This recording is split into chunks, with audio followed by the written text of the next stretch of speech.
17। 17,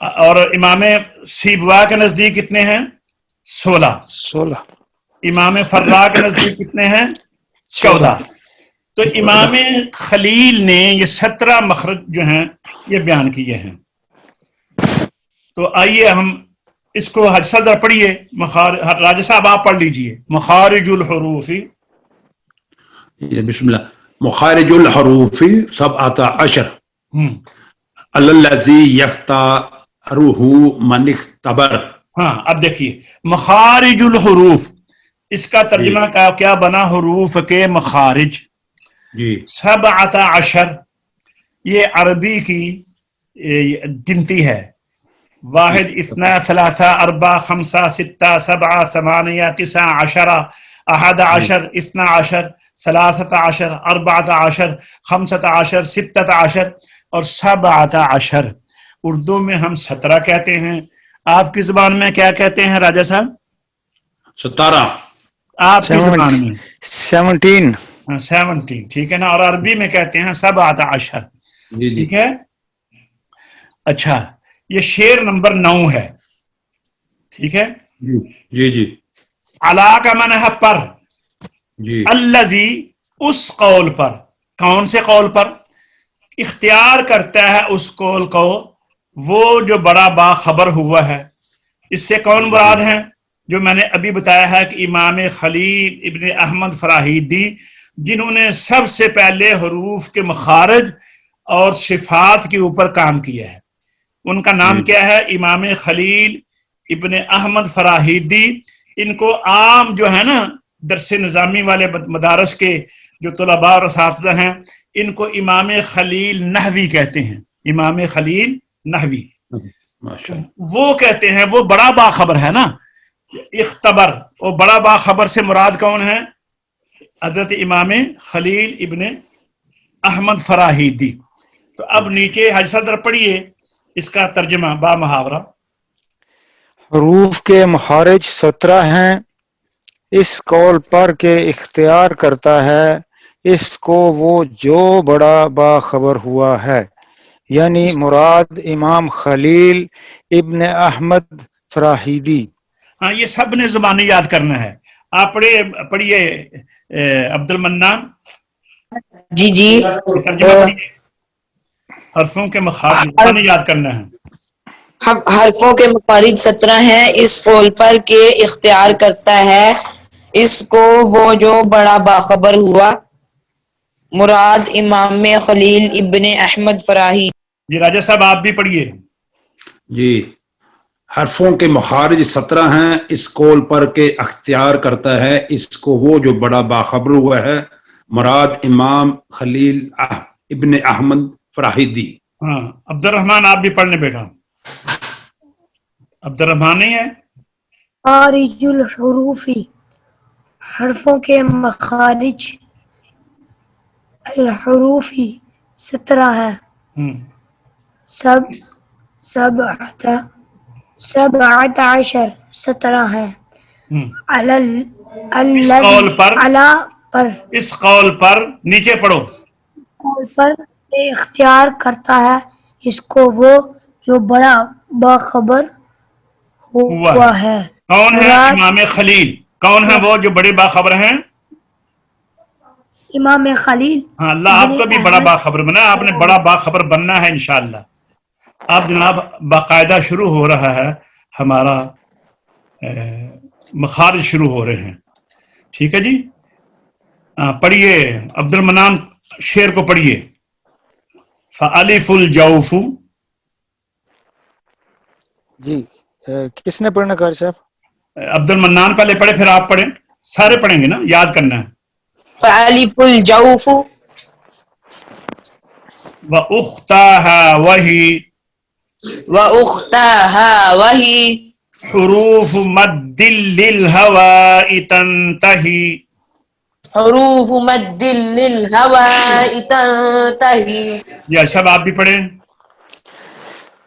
فَأَلِفُ الْجَوْفُ وَأُخْتَاهَا وَهِي حروف مد للهواء تنتهي. راجہ صاحب آپ بھی پڑھیں. فَأَلِفُ الْجَوْفُ فَأُخْتَاهَا وَهِي حروف مد للهواء تنتهي. عبد الرحمن آپ بھی پڑھ لیں بیٹا. فألف الجوف وأختها وهي حروف مد للهواء تنتهي. ہاں جی عادل نہیں ہے. نہیں. اچھا پڑھیے آپ ترجمہ. پس الف. الف کا مطلب کیا ہے؟ پس الف. اب یہ مخرج بیان کر رہے ہیں. آپ نے پہلے پڑھا ہوا ہے کہ جوف دہن میں سے کون سے حروف نکلتے ہیں؟ حمزہ واو یا. یا. اچھا اب آپ سے ایک بات کہوں. امام خلیل انہوں نے 17 بیان کیے ہیں نا. امام فرا یا امام سیبویہ نے یہ حروف مدہ کا مخرج کیوں نہیں بیان کیا؟ یہ ذرا بات سننے والی ہے. ماشاءاللہ. جو بہت سی باتیں ہیں ان میں سے ایک بات میں آپ کو بتاتا ہوں. وہ کہتے ہیں کہ جتنے بھی حروف ہیں الف سے لے کر یا تک، الف کو نکال دیں تو باقی رہ جاتے ہیں 28. 28 حروف میں سے ہر حرف جو ہے اس کا جو پہلا حصہ ہوتا ہے وہ حرف ہوتا ہے. مثلا با، ٹھیک ہے نا، تا، ثا، جا، ہا، خا، دا، ذا، را، ٹھیک ہے نا، یا تک. اچھا لیکن الف جو ہے، الف تو کوئی چیز نہیں ہے نا، اس کی آواز تو ہے آ. تو اس کا کیونکہ یہ اس کا اپنی پہچان کوئی نہیں ہے تو وہ کہتا ہے یہ الف میں اس کو حمزہ مانتا ہوں. کیا مانتا ہوں؟ حمزہ. حمزہ. تو ہم سوال کرتے ہیں کہ حمزہ بھی تو شروع میں اس کا نہیں آتا نا. حمزہ بھی جس طرح با کا شروع میں با ہے، تا کے شروع میں تا ہے، سا کے شروع میں سا ہے، تو حمزہ تو ا ای او ہے، تو یہ بھی تو شروع میں نہیں ہے نا. وہ کہتے ہیں اصل میں حمزہ لفظ حرف تھا امزہ. حمزہ حرف تھا امزہ. ہاں الف کے حمزہ کے ساتھ تھا. الف حمزہ زبر میم ام، زا زبر ہا زہ، امزہ. تو یہ بدل کر حمزہ بنایا ہے. الف کو حمزہ کو ہا سے بدل کر حمزہ بنایا ہے. تو پھر یہ الف کیا ہوا؟ وہ کہتے ہیں یہ حمزہ لینا ہے، نرم حمزہ. بولو کیا لفظ میں نے بولا ہے؟ حمزہ لینا. جس طرح آپ نے وہ پڑھا ہے نا، واؤ لینا، واؤ لین، یائے لین، واؤ نرم، واؤ نرم یا. وہ کہتے ہیں یہ الف جو ہے نا یہ بھی نرم حمزہ ہے. جو حمزہ عام ہے، جو حمزہ ہا جو ہے وہ سخت ہے. آپ دیکھتے ہیں نا سختی کی وجہ سے اس میں آواز بند ہو جاتی ہے، یا اس کے زبر زیر پیش ہے اس کے اوپر آ جاتی ہے، پھر بھی وہ سخت ہے. اور وہ حروف شدیدہ میں سے ہے، اجیدو کا قطع بتا. اور یہ الف نرم ہے. یہ اس کو وہ الف کو کہتے ہیں. یہ دیکھیے آپ کیونکہ تجوید کے طالب علم ہیں، تجوید و قرات کے، یہ آپ کے لیے اہم بات ہے. یہ حمزہ کا نام انہوں نے کیا رکھا ہے؟ حمزہ لینا، نرم حمزہ. تو نرم حمزہ کہہ کر وہ کہتے ہیں اس کا مخرج بیان کرنے کی ضرورت نہیں ہے. لیکن امام خلیل رحمۃ اللہ علیہ نے اس کو علیحدہ لفظ ہر حرف جو ہے وہ بیان کیا ہے. تو انہوں نے سمجھائی ہے بات کی آپ دوستوں کو؟ جی جی. کسی کو کوئی سوال تو نہیں کرنا اس مسئلے میں؟ حاجی صاحب سمجھائی ہے؟ جی ٹھیک ہے. نہیں. اچھا بات یہ ہے، انہوں نے یہ بتایا ہے کہ حمزہ یہ الف علیحدہ کوئی حرف نہیں ہے، بلکہ حمزہ کی ایک مخصوص حالت کا نام ہے. اب سمجھائی ہے؟ جی. عبد المنان، جس طرح واؤ متحرک، واؤ لین، واؤ مدہ، ایک واؤ کی 2-3 کیفیتیں ہیں، حالتیں ہیں نا. وہ یہ کہہ رہے ہیں کہ حمزہ کی بھی کیفیتیں ہیں. ایک کیفیت حمزہ کی یہ ہے کہ جو الف بنتا ہے وہ حمزہ لینا ہوتا ہے. اب سمجھائی ہے؟ جی جی. ٹھیک ہے. اب آئیے، اب کہتے ہیں الف کہاں سے نکلتا ہے؟ فَأَلِفُ الْجَوْفُ وَأُخْتَاهَا وہی، پس الف مخرج اس کا جوف ہے. اچھا جوف کہاں سے شروع ہوتا ہے؟ جوف کہتے ہیں خلا کو. جوف شروع ہوتا ہے سینے سے، جہاں سے سانس پیدا ہوتی ہے نا، جہاں سے سانس پیدا ہوتی ہے، ہوا والی نالی جو ہے وہ آپ نے دیکھا ہے پھپھرا، اس کے اندر دو نالیاں ہوتی ہیں نا جب آپ پکڑتے ہیں، ایک غذا کی ہوتی ہے ایک ہوا کی ہوتی ہے. تو وہ جہاں سے سینے سے اس کے اندر لگتی ہے تو وہ آ کر باہر تک آتی ہے، آگے سے آ کر کچھ حصہ اس کا ناک میں چلا جاتا ہے، کچھ منہ میں آ جاتا ہے، اور وہ وہاں سے جو خلا ہے اس خلا کو جوف کہتے ہیں. تو وہاں سے جب شروع کرتے ہیں تو اس کو کہتے ہیں جوف، اور یہ وہاں سے نکل کر یہ جو جوف ہے، جو خلا ہے، یہ وہاں سے شروع ہو کر یہ ہونٹوں کے باہر تک چلا جاتا ہے. اسی لیے ان کو ہوائیہ بھی کہتے ہیں، جوفیہ بھی کہتے ہیں. جوفیہ کیوں کہتے ہیں؟ کہ یہ خلا کے اندر سے نکلتے ہیں. اور ہوائیہ کیوں کہتے ہیں؟ کہ یہ حروف مدہ ہوا پر ختم ہوتے ہیں. سمجھائی ہے بات کی؟ جی. پس الف مخرج اس کا جوف ہے. وَأُخْتَاهَا اور اس کی دونوں بہنوں کا بھی. دونوں بہنیں اس سے کون سی مراد ہیں؟ واو مدہ اور یا مدہ. کون سی مراد ہیں؟ واو مدہ اور یا مدہ. اس کا معنی ہے دونوں بہنیں. واو مدہ اور یا مدہ. ہاں اس کو دو ساتھی بھی آپ کہہ سکتے ہیں. اخت ویسے کہتے ہیں بہن کو، لیکن مقصد کیا ہے اس کے ساتھی. پس الف فالف الجوف مخرج جوف ہے. فاختاها اور اس کے دو ساتھی، وہی اور یہ حروف مدن حروف مدہ ہیں، للہوائی جو ہوا پر تنتہی ختم ہو جاتے ہیں. ہاں اس کا ترجمہ پڑھیے آپ. پہلے لفظی ترجمہ پڑھیے عبد المنان، پھر نیچے والا بھی پڑھیے.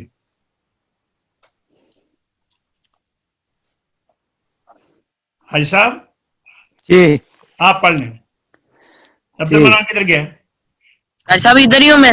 تو پڑھتے کیوں نہیں تم؟ پڑھو نا بیٹا. بس الف اور اس فالف الجوف و اختاها وہی. آپ ایسا کرو، ہر لفظ کا علیحدہ علیحدہ لفظ بول لو اور اس کے نیچے ترجمہ پڑھو تاکہ جی. سمجھ آئے آپ کو. فالف اس میں پس فا، الف. بات سنو، اس میں فا کا معنی ہے پس، اور الف جی. الف. ٹھیک ہے جی، آگے چلو. الجوف جوف و مخرج جوف ہے. اختاها. جی مخرج جوف ہے. و اختاها اور اس الف کے دو ساتھی، وہی اور یہ. وہی اور یہ ہاں حروف مدی حروف مدہ ہیں، للہوائی جو ہوا پر ہیں، تنتہی ختم ہوتے ہیں. ایسا آپ نیچے والا ترجمہ پڑھیں. بس الف اور اس کے دو ساتھی یعنی واو مدہ اور یا مدہ مخرج ان کا جوف دہن ہے، اور یہ حروف مدہ ہیں جو یہ حروف ہوا پر مدہ ہیں. مضاف یہ مضاف. حروف یہ مدہ ہیں مدہ جو ہیں. اور یہ حروف مدہ ہیں جو ہوا پر ختم ہوتے ہیں. نیچے پڑھ نظر آگے.